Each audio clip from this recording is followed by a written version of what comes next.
taufik dan hidayah Allah. Terutama nikmat kita bisa duduk di majelis pada maghrib ini. Kita niatkan mudah-mudahan hadirnya berkumpulnya kita di majelis ini menjadi sebab Allah Ta'ala mengampuni dosa-dosa kita, dosa kedua orang tua kita, dosa guru kita, dosa keluarga kita. Mudah-mudahan Allah mudahkan segala urusan kita. Amin ya rabbal alamin. Dan seperti biasa, terlebih dulu kita mengambil barakah dengan membaca qasidah Muhammadiyah. Dan yang mudah-mudahan majelis kita hidup kita ini senantiasa diberkahi Allah Subhanahu wa Ta'ala. Amin ya rabbal alamin. Allahumma shalli wa sallim ala sayyidina Muhammadin wa ala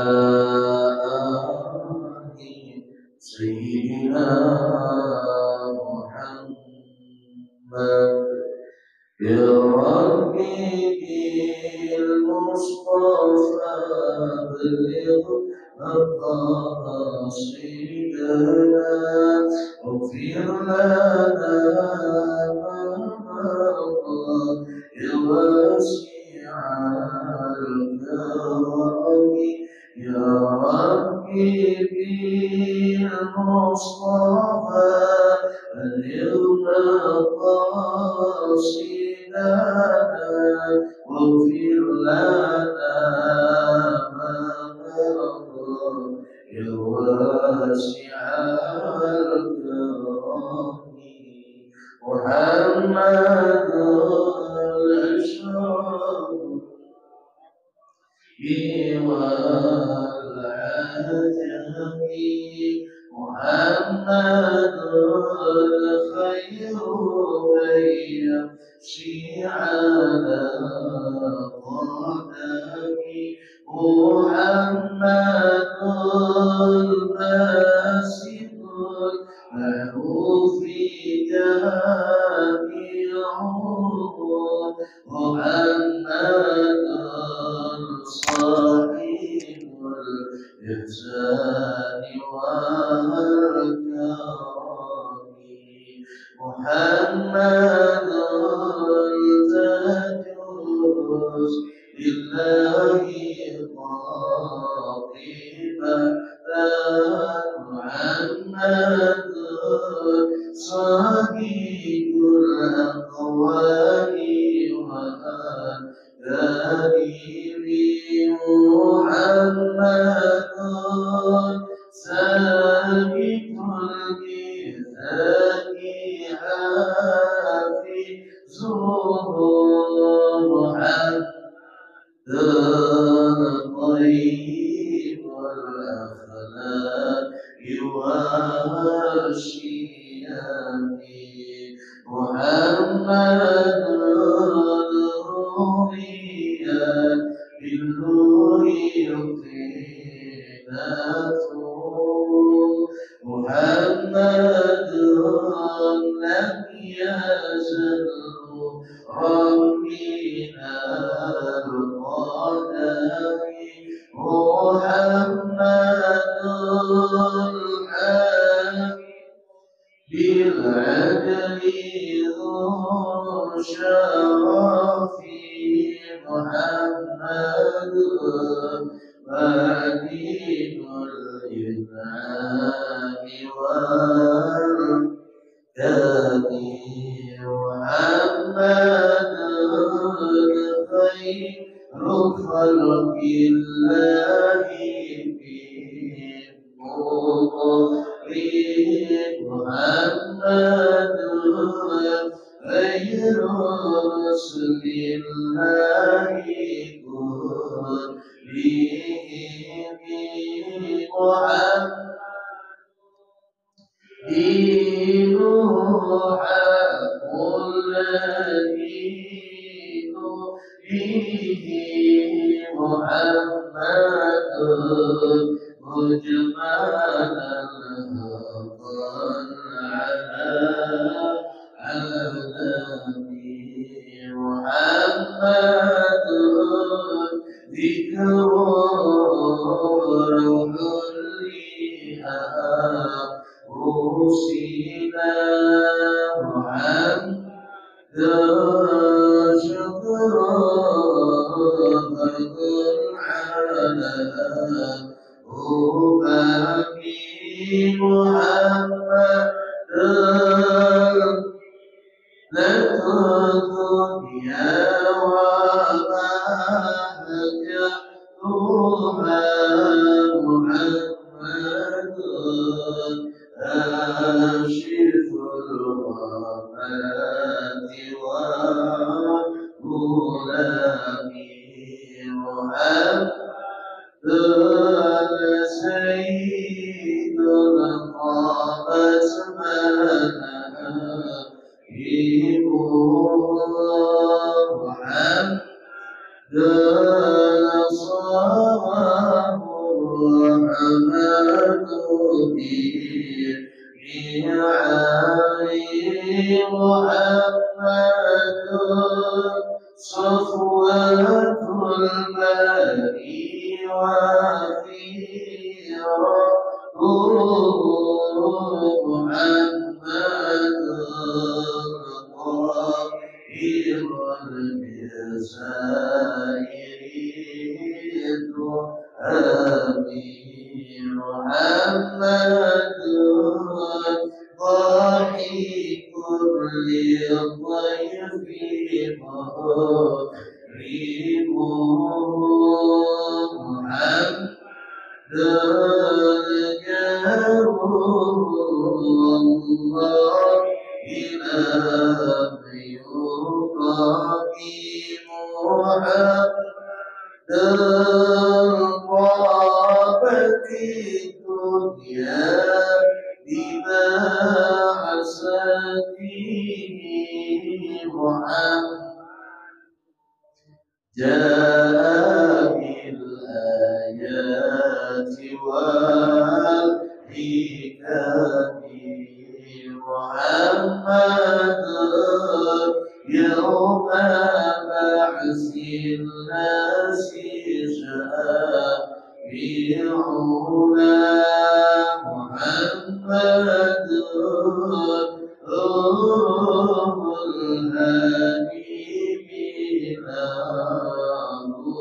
لكن محمد قائم لله ذو إمام محمد خاتم للرسل كلهم يا ربي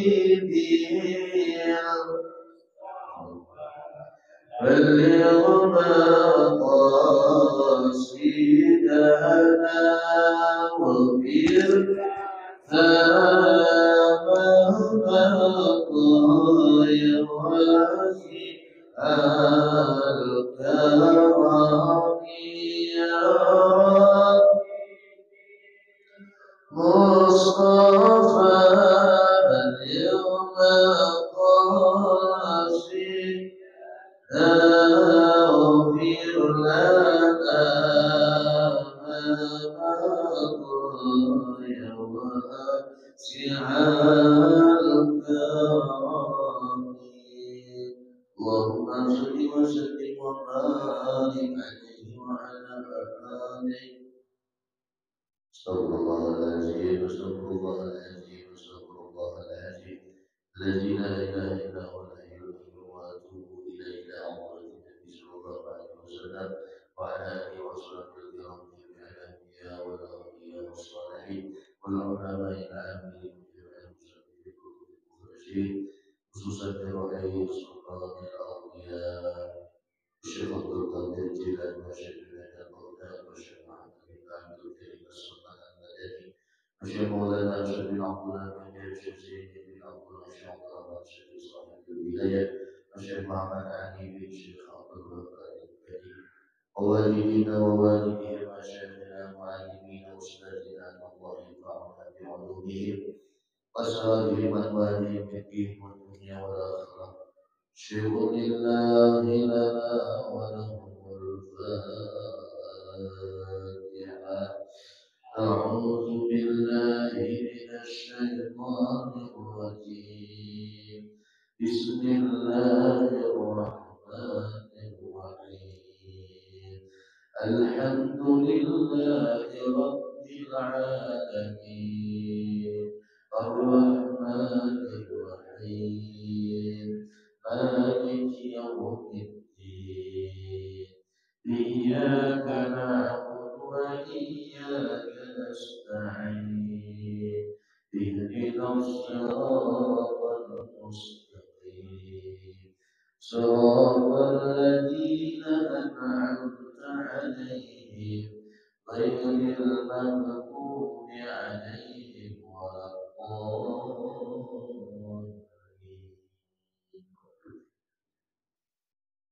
بسم الله الرحمن الرحيم. الحمد لله رب العالمين. اللهم صل على سيدنا محمد الفاتح لما أغلق والخاتم لما سبق ناصر الحق بالحق والهدي إلى صراطك المستقيم وعلى آله وصحبه حق قدره ومقداره العظيم. قل سبحانك لا علم لنا إلا ما علمتنا إنك أنت العليم الحكيم ولا حول ولا قوة إلا بالله العلي العظيم.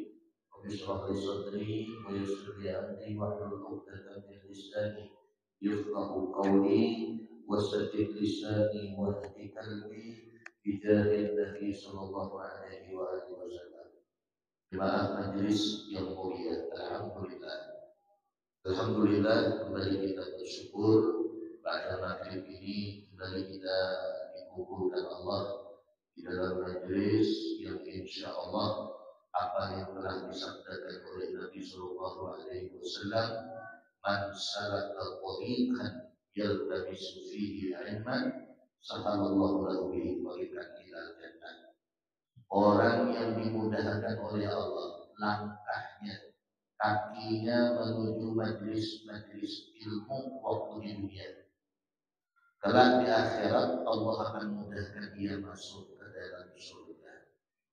Jadi mudah-mudahan kita hadir berkumpul di majlis ini, mudah-mudahan perkumpulan pulang di dalam surga. Amin ya rabbal alamin.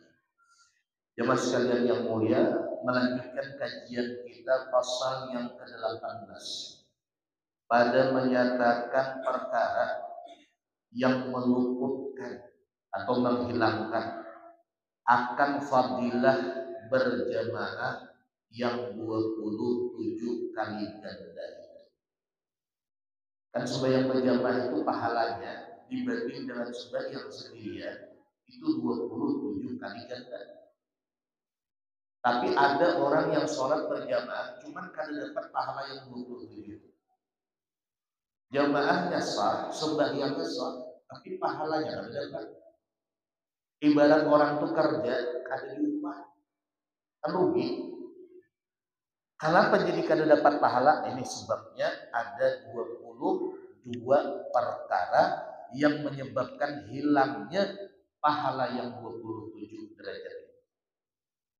Yang pertama, mengikut imam yang bermazhab lain daripada mazhab kita. Mengikut imam yang bermazhab lain daripada mazhab kita. Dia tahu oh imam ini mazhab Syafi'i, ikutinya sah sembahyangnya, jamaahnya tetap sah, tapi pahala yang 27 itu kada dapat. Kecuali dia berada di Mekah atau Madinah. Karena di Mekah Madinah itu mazhab itu dah campur.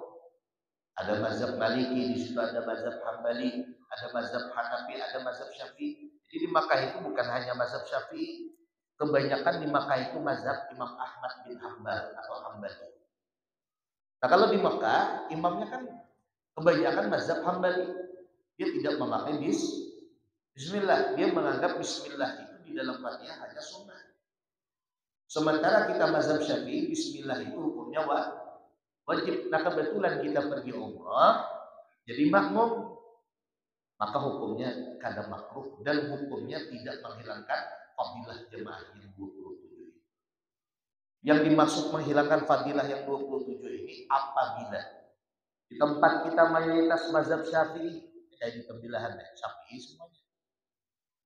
Tiba-tiba datang orang luar jadi imam, entah dari mana ada jelas jemput tabak, Arab orangnya. Apa ini bahasa Banjar nggak paham? Jadi mana? Wak ya. Makanya orang Inggris. Mazhab Maliki misalnya, lalu jadi imam. Padahal imam tetap kita ada Ustaz Subhan. Iya jadi imam. Kita ngikut makruh. Apalagi kalau bismillah. Allahu Akbar. Alhamdulillahirabbil alamin. Ada bismillah, nah kita di belakang ngikutnya makruh dan menghilangkan fadilah yang 27. Makanya bagus masjid itu ada imam tetap, Pak. Bagus. Kalau masjid itu ada imam tetap, kadang-kadang maaf yang jadi imam siapa yang wani dah lagi. Pembina wani jadi imam, bujur kah salah, pokoknya jadi imam. Tapi kalau udah ada imam tetapnya, ada wani orang, oh ini imam tetapnya, nah, diikat sembarangan maju. Tapi kalau kada ada imam tetapnya, ya, asal wani asal jaga. Pas sujud terakhir, takam tuh ada mau batal, orangnya jagal.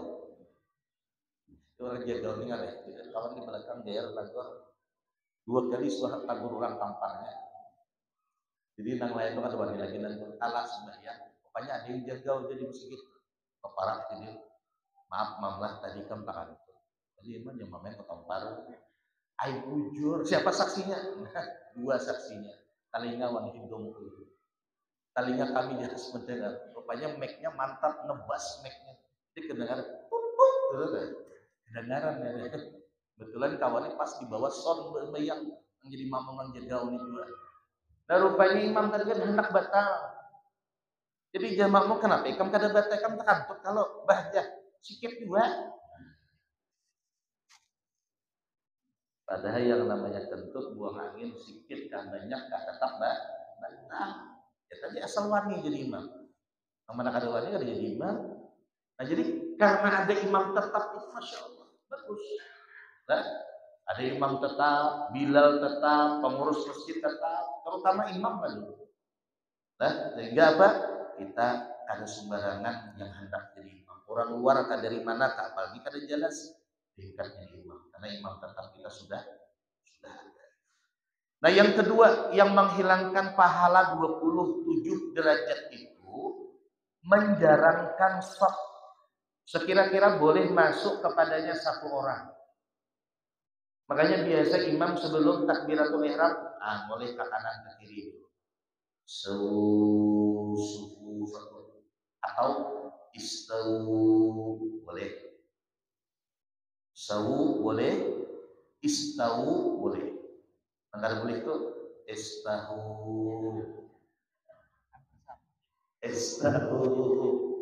Jadi di belakang 1000 sebungkus.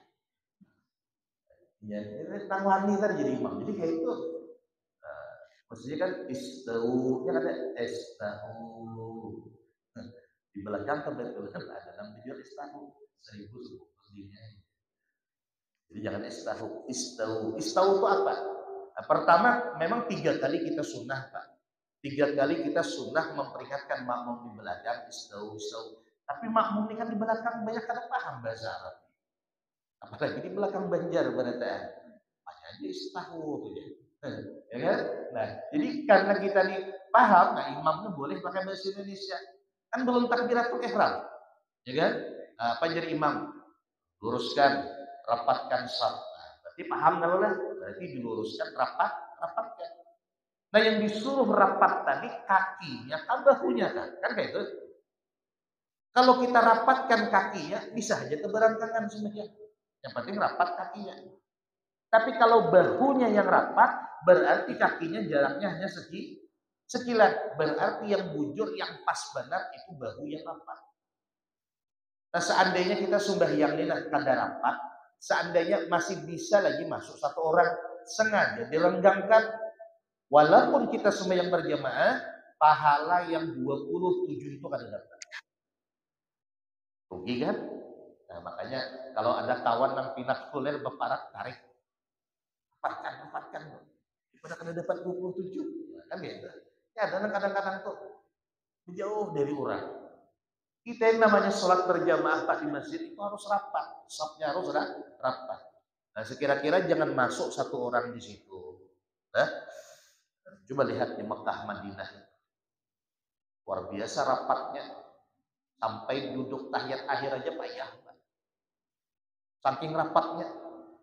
Jadi biasanya tahiyat akhir duduknya paksa, duduk tahiyat apa? Awal boleh Ustaz? Boleh. Duduk tahiyat akhir yang tawaruk itu kan hukumnya sunnah.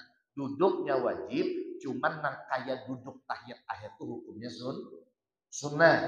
Jadi kalau misalnya di Mekah, di Madinah tuh rapat saking banyaknya orang, apalagi sembahyang Jumat, ya susah kita kalau mau duduk tahiyat akhir. Kita lihat hampir semuanya tahiyat akhirnya duduk seperti tahiyat awal, duduk iftiras. Maka boleh kita memakai duduk iftiras tadi, karena sempit tempatnya. Nah kita di Indonesia ini, apalagi di Tembilahan ini lapang benar, masih kadang ranggang-ranggang. Nah mestinya dirapatkan. Kemudian yang ketiga, yang menghilangkan fadilah berjamaah, memutuskan shaf. Memutuskan shaf ini contohnya apa? Ya, shaf di depan belum penuh. Isinya shaf kedua. Padahal shaf di depan masih kosong. Makanya cara mengisi shaf itu dalam aturan fikih, dalam aturannya adalah shaf pertama penuh, dan cara mengisi shaf yang kedua tengah. Jadi di tengah pas sejajar dengan di belakang imam. Kemudian datang lagi yang lain yang di belakang, nah, sambung kanan habis, baru kiri.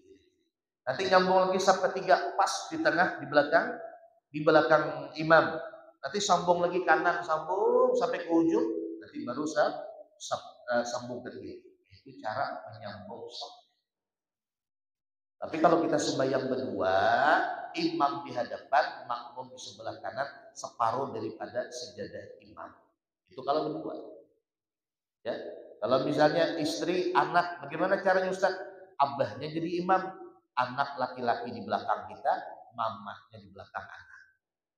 Jadi walaupun ibu seorang mama, tetap di belakang anak. Kalau anaknya laki, kenapa? Karena memang statusnya perempuan tuh kalau sholat afdalnya sok belakang, afdalnya.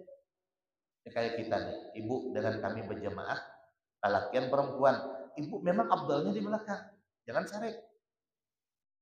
Di belakang harusnya. Memang ibu afdalnya memang di belakang. Ya, kecuali sesama ibu satu masjid ini perempuan semua. Yang jadi imam perempuan, maka saf yang afdal itu saf depan. Kalau semuanya perempuan, tapi kan dalam masjid ada laki-laki, ada perempuan. Maka yang laki-laki di saf awal, perempuan saf belakang. Alhamdulillah, ulun sering memperhatikan di mana-mana masjid, tampaknya jemaah perempuan masjid termasuk paling ramai.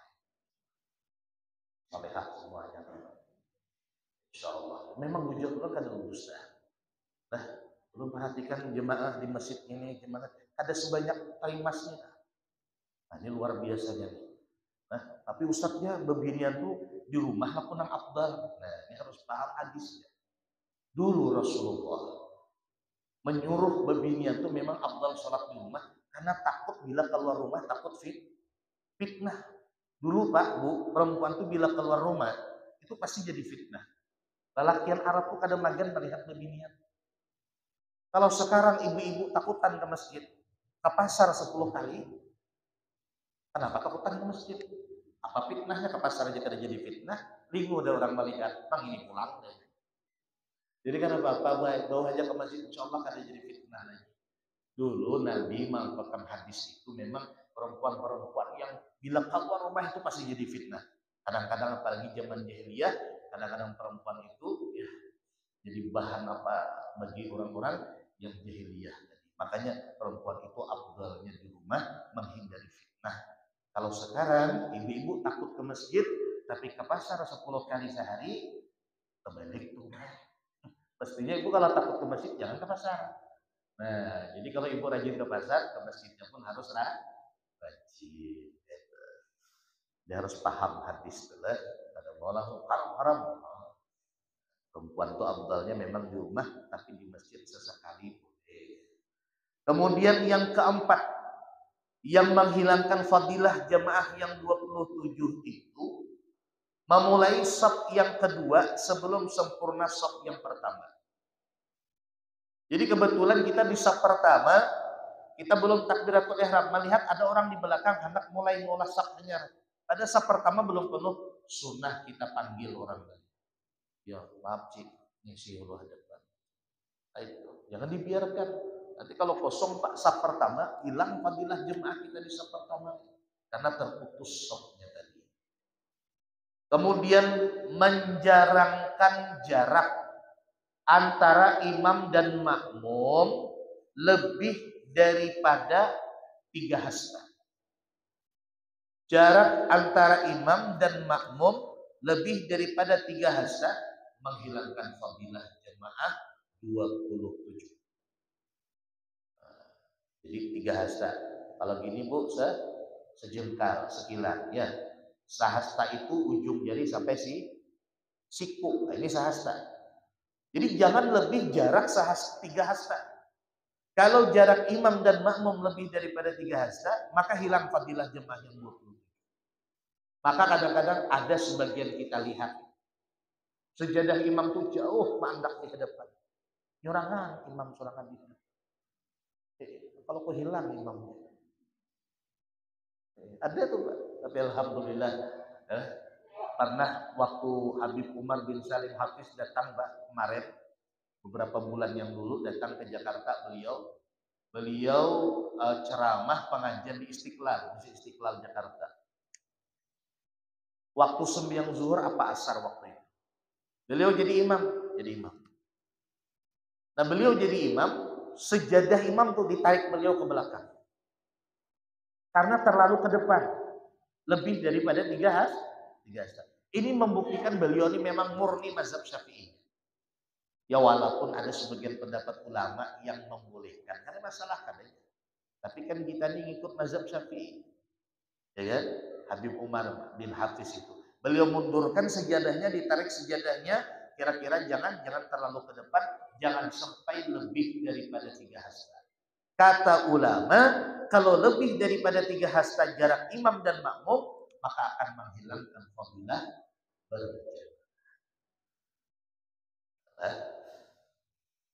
Kemudian yang ketujuh yang menghilangkan fadilah berjamaah, makmum yang hanya seorang bertakbiratul ihram di belakang imam atau di sebelah kirinya imam. Hilang je fadilah jamaah. Bahkan bisa kada sah. Imam belum takbirnya takbir dulu. Nya sarek wan imam. Dulu imamnya dulu aja imam. Yang kedelapan, terdahulu daripada imam dengan 1 rukun. Kalau 2 rukun batal sembahyang. Ya. Kalau terdahulu 1 rukun itu hukumnya makruh dan bisa menghilangkan fadilah yang 27.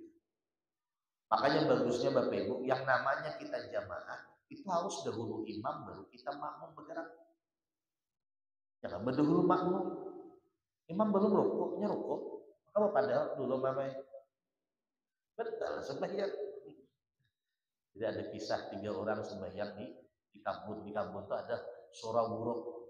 Surau itu ada terus lagi, kurangnya ada dan lagi. Banyak cacak, tikus, harimau. Nah, harimau udah ada. Ular sembahyang bertiga nih. Sembahyang berjemaah di surau tadi. Masya Allah. Karena surau itu kalaluasan banget, tikusnya gana-gana kayak kucing. Gugur tikus tadi di hadapan imam. Jangan imam takutnya. Tikus. Jangan di belakang. Ini bapak dia. Jangan dihiganya. Untung aku ke depan. Batal ketiganya. Itu sama kisah tadi. Jadi jangan bapak pandir tadi. Jadi ada tuan guru siapa kemarin tuh yang datang dari Banjar. Beliau cerita. Ini ceritanya tadi sini. Tuan guru siapa? Janang apa tuan guru siapa? Beliau ini masbuk. Beliau masbuk. Imam sudah salam sudah. Jadi beliau masuk masjid. Ada kan makmum tuh yang masbuk. Itu dijadikan beliau imam. Tapak beliau kan bahunya. Artinya ini makmum kok jadi imam. Nah, beliau sembahyang di belakang, Allahu Akbar.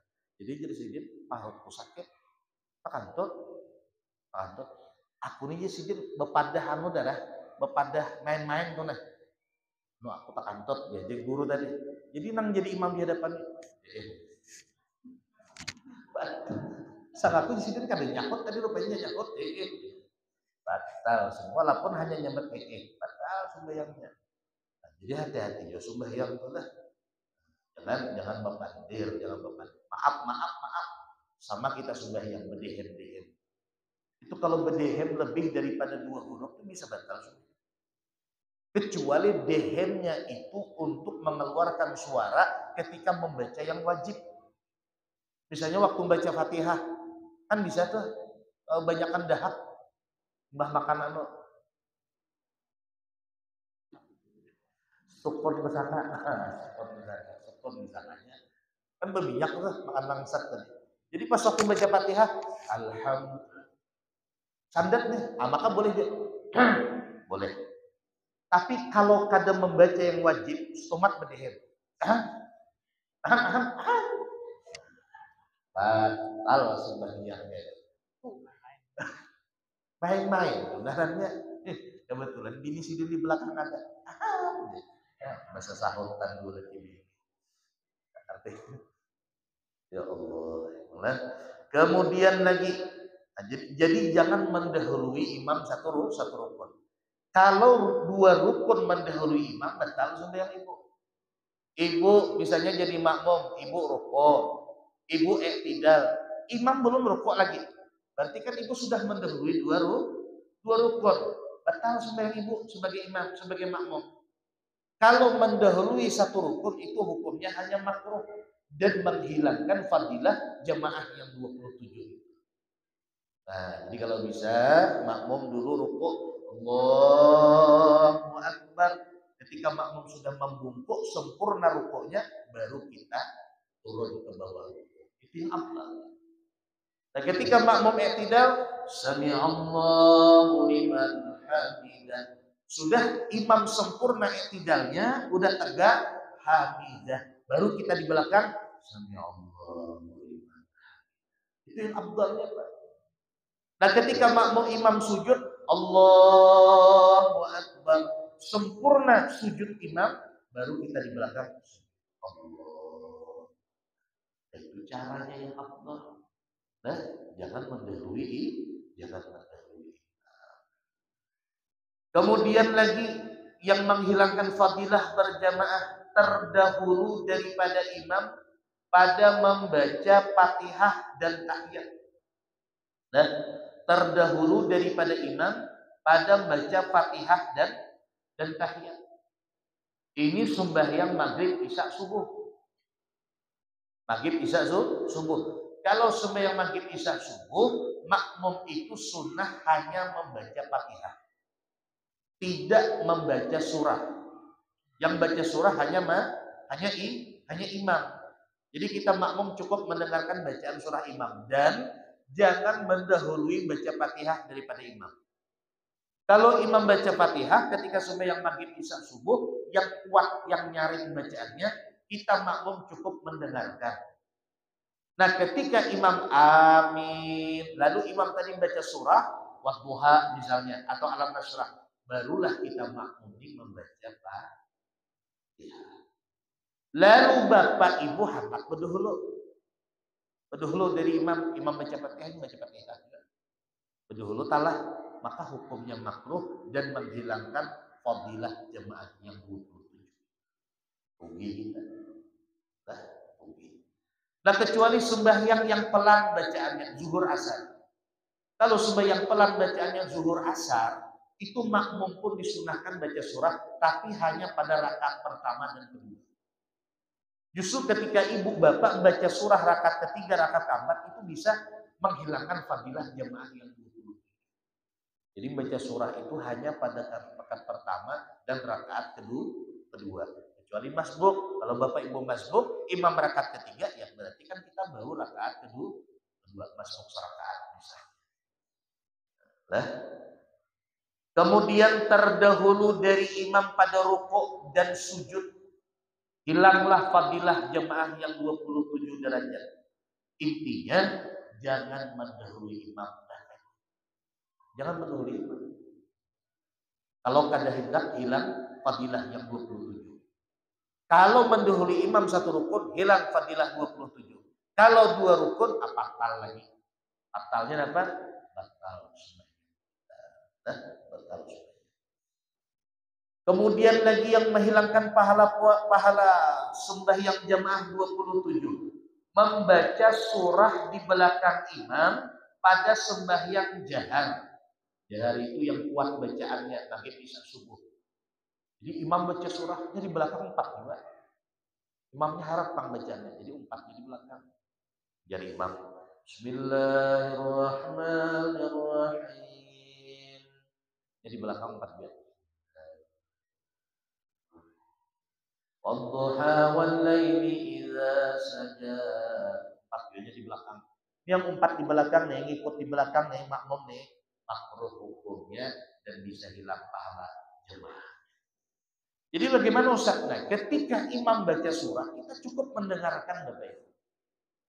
Kalau status kita sebagai makmum, kita tidak sunnah baca surah. Yang sunnah itu hanya imam. Nah, makanya kalau imam baca surah, kita hanya mendengar. Dengarkan. Dan kalau seandainya paham bacaan sembahyang tadi, untung banget. Untung banget. Iza zulzilatil ardu zilzalaha. Apabila bumi ini digoncang oleh Allah dengan goncangan yang dahsyat. Wa akhrajatil ardu asqalaha. Dan bumi ini akan mengeluarkan segala isi-isinya. Qala al-insanu ma laha. Manusia akan berkata, ada apa ini? Ada apa ini? Itu cerita hari kiamat. Jadi kadang-kadang kita kalau paham bacaan imam tadi, yang benar. Nah, karena kita paham. Ustaz seandainya kada paham kayak apa? Cukup mendengarkan bacaan. Cukup mendengarkan bacaan imam. Supaya jangan layau, boleh di hatinya. Karena kalau kada terbaca Allah Allah di hati kita, ingat kita bisa kelain. Kenapa? Karena kada paham bacaan imam. Imam baca wadduha, wah pikiran dah. Wah kada kopi. Anak kopi lain bisa.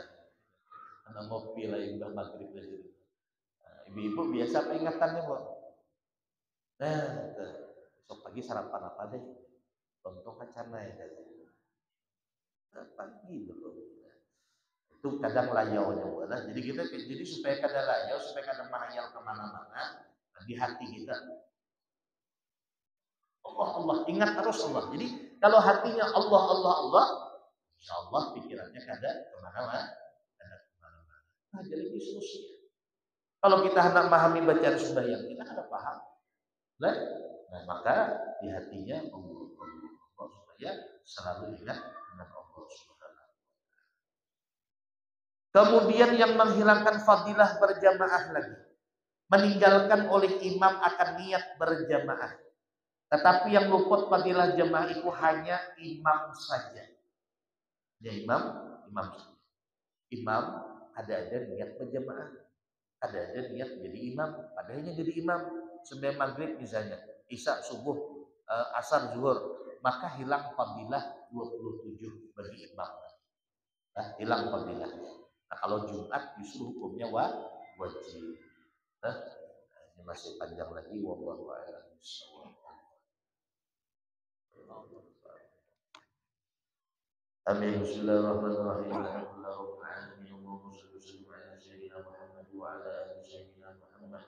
Allahumma ighfir lana ma akhtana wa ma ta'ammadna wa ma asrarna wa ma a'lanna wa ma anta a'lamu bihi minna al-muqaddim wa anta al-mu'akhir la ilaha illa anta al-muqaddim al-qulub sabbit qulubana ala dinik wa ala ta'atik subhanallahi wa bihamdihi asyhadu an la ilaha illa anta nastaghfiruka wa natubu ilaik. Sallallahu ala sayyidina Muhammad wa ala alihi wa sahbihi wa sallam. Alhamdulillahirabbil alamin. Taqabbalallahu minna. Bapak Ibu yang kami hormati, juga tadi kita siaran Mudah-mudahan dari awal pertanyaan yang dapat kita terimanya khususnya dalam menyempurnakan sholat. Terima kasih. Wassalamualaikum warahmatullahi wabarakatuh.